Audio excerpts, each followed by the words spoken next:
Good evening and welcome back to Friday Music Random Vinyl number 8 with my dear wife once again, Karen, who's going to help us organize some great music to talk about. Go to it. Oh, all right, this is great. Steve Miller Band. This is his third album for Capitol, Brave New World. Interesting album. There's a lot of stories around this one. I bet you didn't know Paul McCartney's on this. Steve is one of the most influential guys probably in my life for guitar. I stayed in a bedroom for years as a little kid playing against all the records.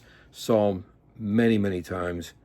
Became friends with him over the years. This album is fantastic. Cal Calculator, Brave New World, the title track, Space Cowboy, and then there's My Dark Hour featuring Paul Ramon. On drums and vocals, it's actually Paul McCartney. Boz Scaggs is even on this album, although he's not pictured, but there's Tim Davis and Lonnie Turner. Steve has been doing this for over 60 years now. Hopefully you get to see him tour pretty soon. One of the best shows you'll ever see is him. It's nothing but hits. Anyway, Steve Miller Band, Brave New World. Next. Here, I don't know which. Oh, all right. Sonny Turner and the Platters. I know people say, "Well, that's not the original Platters." This is the Northern Soul Platters, if you will.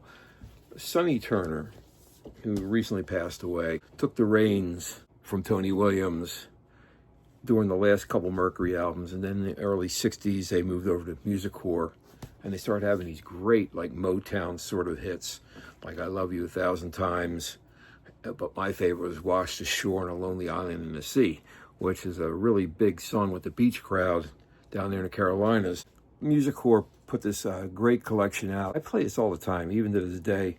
Anyway, some great songs. There's some remakes like "The Great Pretender" and "I'm Sorry." And the Platters, Music Core era on Music Core.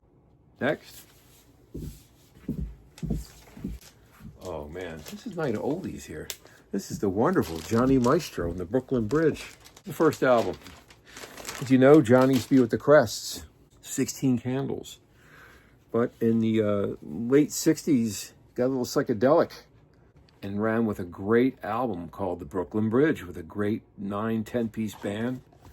Look at this artwork. Is that cool? Look at this band. How cool they were. One of the greatest singers of all time. He's had a lot of hit songs on it, including Jimmy Webb's big smash, "The Worst That Could Happen." Probably one of Jimmy's first big hits by somebody else, along with the Fifth Dimension doing Up and Away around the same time. Requiem's on here. A couple of Jimmy Webb songs on here. "Your Kite, My Kite." "Free as the Wind" with another Northern Soul beach classic. But we lost Johnny a while back. I could tell you I actually cried when Ernie died. He was a really nice guy. He autographed this album for me. Saw him multiple times. But what a loss. One of the greatest singers in pop music of all time, period. Hands down, this guy was one of the greatest. We had him for a while, now he's singing up in God's choir. Brooklyn Bridge, the first album. If you could find one, grab one. Next. This is a rare one. This is the actual, well, I gotta take the plastic off. Rolling Stones debut, mono, on Decca. Now this album was released as England's newest hitmakers, the Rolling Stones, on London. Different lineup, different tracks.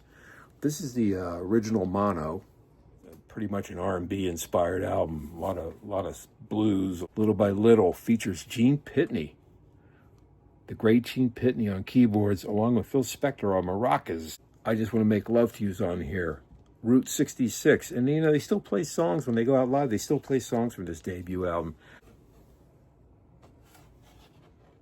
Had this for a long time. I wanted to show you real quick the American version, slightly different. See this? England's newest hitmakers, the Rolling Stones.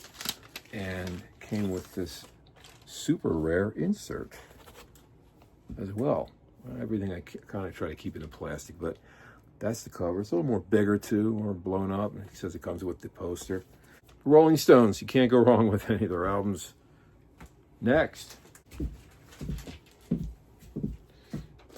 Okay, this is a greatest hits collection by Tyrone Davis on the Brunswick label. It was all the hit singles that he had back in the 60s and early 70s before he joined Columbia.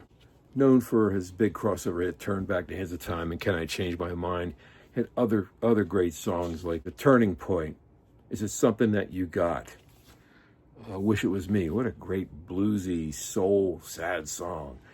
I met him in 1985 at Universal Sheridan when I was interviewing for my job at MCA, the first real gig. And I was waiting forever to get this call for this job. Finally got it. But I was sitting around for a week at the Sheridan Universal.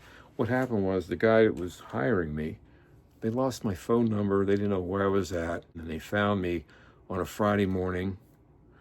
And I got hired like about an hour later. And I immediately flew home to cover a Tom Petty concert. Right, Karen? Because you were there. We were just dating at the time. But met with Tom Petty. It was my first real gig. And I remember WISP threw this really cool party for me in Philly. And some of the MMR people and some top 40 guys were there. Glenn Kleena, Aaron Riley, all my folks from Philly. Mark Didia. Real radio with real records for the first time in my life. And that was a cool time. But meeting Tyrone Davis, I think, was the stroke of luck I needed. Anyway, we'll see you guys soon. I hope you enjoyed this chapter 8. And all I can say is, have a great night. You're the greatest.